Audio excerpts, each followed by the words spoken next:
नमस्ते। मैं मूलीबेन ब्रह्मक्षत्रिय आपके अपने चैनल मूलीबेन मीडिया नेटवर्क में आप सबका स्वागत करती हूँ। आज हम करणी माता के मंदिर व उनके इतिहास के बारे में जानेंगे।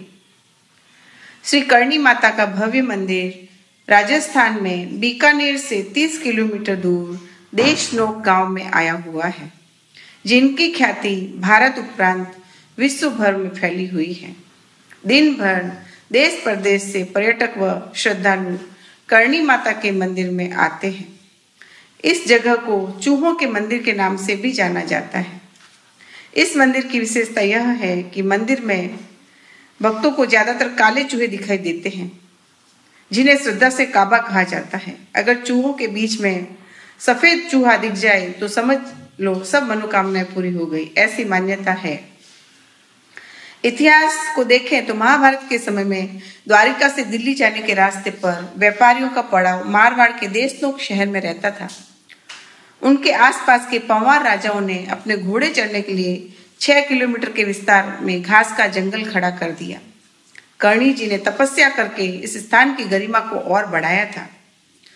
माता जी के समय का कोई ऐतिहासिक अवशेष तो प्राप्त नहीं है, लेकिन बीकानेर महाराजा गंगा सिंह जी बहादुर का बनाया हुआ करणी माता का मंदिर यात्रालुओं के लिए तीर्थ स्थान बन गया है। लोक गाथाओं में और जनश्रुतियों में माता जी के जीवन और पर्चों की बातें पता चलती है। बीकानेर राज्य की स्थापना करने वाले बीकाजी राठौड़ के ऊपर करणी जी प्रसन्न हुए और इनकी ही कृपा से वे बीकाजी महाराजा बन गए। बीकाजी के वंशज और अन्य राजा करणी माता को कुलदेवी के रूप में पूजते हैं। चारण देवी करणी जी का जन्म जोधपुर के शेरगढ़ के सुवाई गांव में हुआ था। कीनिया शाखा के चारण मोहाजी की धर्मपत्नी देवलबाई अड़ीज की कोख से विक्रम संवत 1444 को आसो सुदी 7 बुधवार को हुआ था। उनके साथ जुड़े हुए दोहे गीत और जनश्रुतियों से उनके जन्म के बारे में पता चलता है। उनके जन्म से पहले मेहा जी का घर अत्यंत गरीब था। माता जी के जन्म के बाद उनका वैभव बढ़ा और इतना बढ़ा कि उस काल के 40 से 50 हजार के जागीरदार भी उनके आगे कम दिखने लगे। मेहा जी चारण के 7 लड़कियां थी, उसमें से करणी बाई छठी बेटी थी। बचपन से ही वे विचारशील थी और उनका नाम रीघुबाई था। जन कल्याण के कार्यों के करने के कारण उन्हें करणी माता के नाम से पूजा जाने लगा। शादी करने में सांसारिक कार्यों में उनकी कोई रुचि नहीं थी। बड़ी हुई उम्र में भी शादी नहीं की तो समाज में उनकी बातें होने लगी। उसके बाद उन्होंने अपनी शादी मारवाड़ के दीपा जी के साथ करने के लिए कहा और उनकी शादी धूमधाम से हुई। फिर भी उनको घर संसार को बढ़ाने में कोई रुचि नहीं हुई। तब अपने पति का विवाह स्वयं ही अपनी छोटी बहन गुलाबबाई के साथ करवा दिया। बहन के साथ पति का लग्न जीवन सुखी रहा। करणी जी को अपार आनंद हुआ। करणी जी की बहन गुलाबबाई को पूनो, नगो, सिंघो और लाखन नाम के 4 पुत्र हुए। करणी जी के वंशज अभी भी देशनोक में बसते हैं।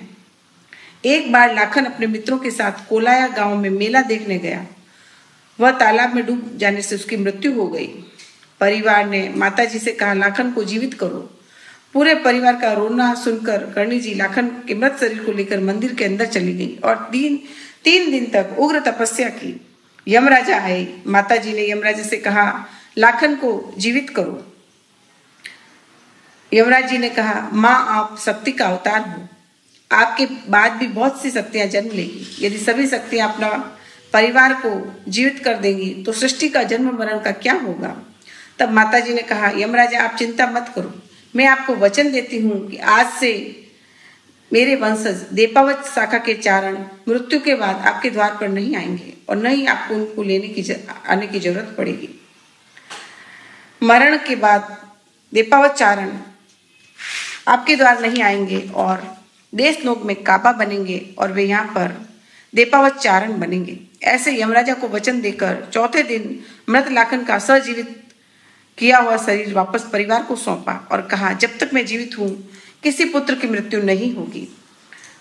करणी जी आवड़ माता की परम उपासिका थी।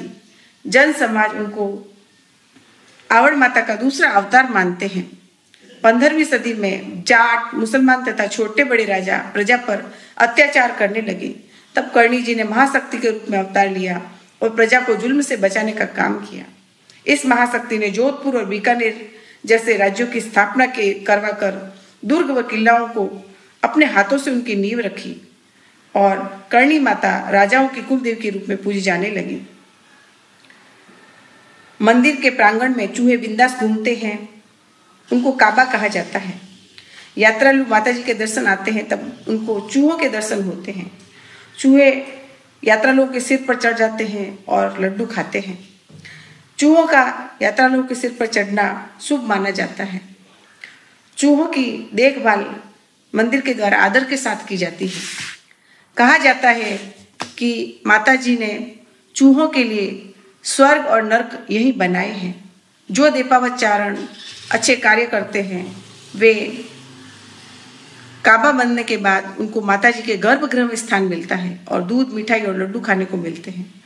और जो दीपावचारण धर्म कार्य नहीं करते और अच्छे कार्य नहीं करते हैं उनको चौक में रहना पड़ता है और यात्रा जो उनको चना और अनाज देते हुए खाने पड़ते हैं। इस नियम का काबा भी संपूर्ण रूप से पालन करते हैं। चौक में घूमने वाले काबा कभी भी गर्भगृह में नहीं जाते और गर्भगृह वाले काबा कभी भी गर्भगृह से बाहर नहीं निकलते हैं। मंदिर के चौक में सावन भादो नाम की 2 बड़ी कढ़ाई है जिनमें 1500 किलो महाप्रसाद बनता है।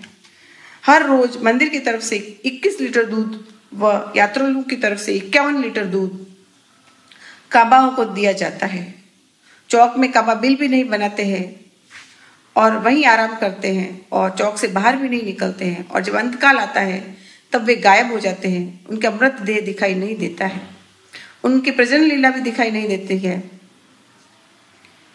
इस प्रकार चैत्र विक्रम संवत 1595 को चैत्र सुदी नवमी को गुरुवार को कर्णी देवी जी 151 वर्षों का आयुष्य भोग कर ज्योति स्वरूप में विलीन हो गई।